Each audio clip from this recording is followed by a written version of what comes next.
Hi, I'm Paul from Studio Centrale, and this is the Humble Creative Podcast. I want to talk about what I did last week, which is I decided after I posted the last episode of the podcast on Thursday that I wasn't going to do my usual routine, which would be to start working on a cinematic short film that to be posted on Monday. I wanted to take a break, first of all, from the computer, from the routine, from the expectation that I have of myself to always post every Monday a new cinematic film. And I just wanted to play. In fact, the only thing that interests me about creativity is the fact that it offers me the opportunity whenever I want to play. So how did I play? Well, I've been interested for a long time in trying a half-frame film camera. The interest that I have in it is that it is designed so that you take photographs in a vertical format or portrait format. And most of the photographs that I take in landscape mode or horizontal mode. So I wanted to challenge myself. I wanted to get myself out of my comfort zone. I wanted to try something different. And I purchased a Pentax 17 camera. I'm going to give myself about a 10 film run-in to get familiar with the camera, to try and understand its ins and outs of using it. And I shot a film at a favorite location last Saturday or Friday, maybe Friday. It really doesn't matter which day it was. So that I would have the first one done. I developed the film on the weekend. I spent a couple of wonderful hours each day for the next couple of days printing images from the negatives and learning some things about how to work with zone focus, which is the way that camera works, and getting ideas for how I want to proceed when I shoot the next roll of film. I just had fun. That's the thing. I just had fun. And it took me out of my comfort zone, as I mentioned, in the sense that I don't normally shoot that vertical format when I'm making photographs. So it was interesting to be presented with that constraint. The camera itself also has a lot of constraints. You don't have much control over the exposure. You can only control that in two very simple ways.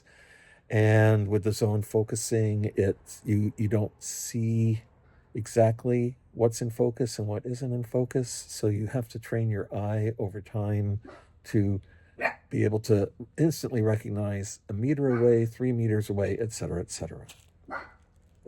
So that, in a way, that's the entire message of this episode of the podcast, which is it's important to play.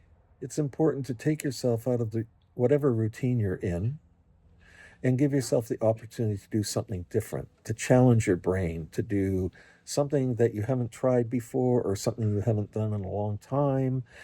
And that's really all this podcast episode is about.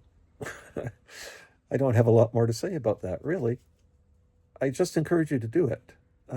I think that it's a well-known method for getting yourself either out of a creative rut or to get your level of enthusiasm for creating back up to where it normally is if you've been feeling a little bit of a downturn in your desire to do something creative.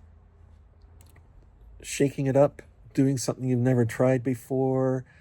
The great thing about doing that is, unless you're a highly unusual person, you're going to cut yourself a lot of slack. You're going to say, well, I've never tried this, so I'm not expecting to paint the Mona Lisa if I've never painted before, for example, right? And that's very freeing. I love having my YouTube channel, but I've mentioned this any number of times here in the podcast.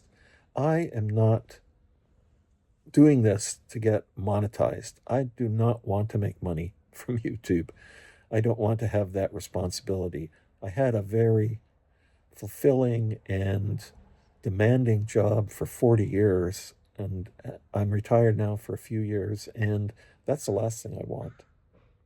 is to go back to that situation, which YouTube can very quickly become if you have the desire and you want or you need to make money from YouTube.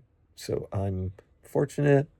I don't really need to make money from YouTube, and I want to be able to walk away for periods of time to refresh myself with other creative endeavors.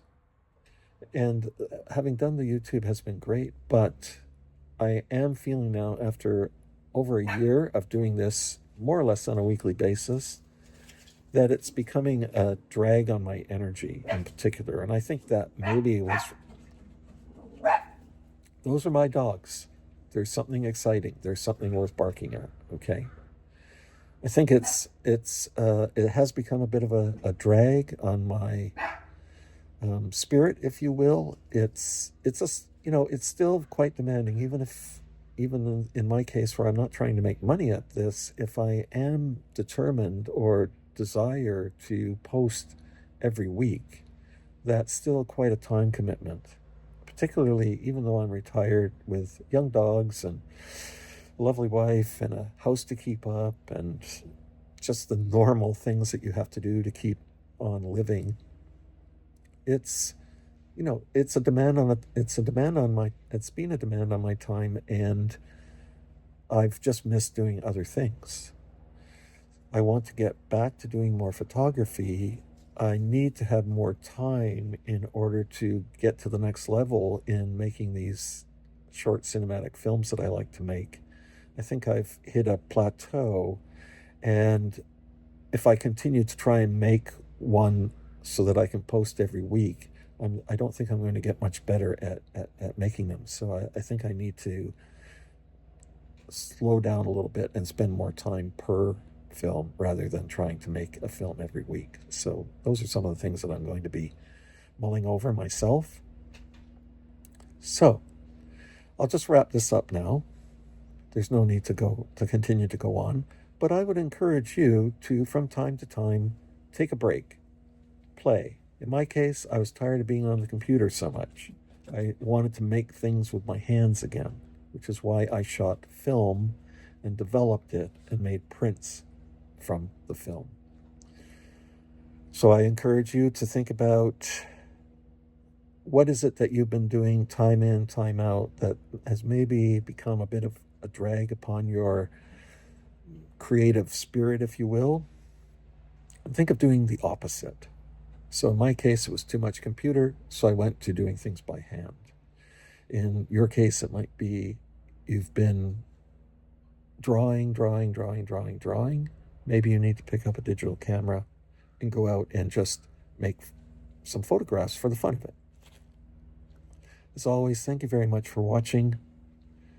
Never forget that you are a unique creative person, and therefore anything that I say is simply a reflection of giving you an example of what I'm doing in my own creative life, with the hope that perhaps it, at the very least, causes you to pause, think, and say, I think I want to try that, or I would never do that, but that's a good idea maybe to change it up.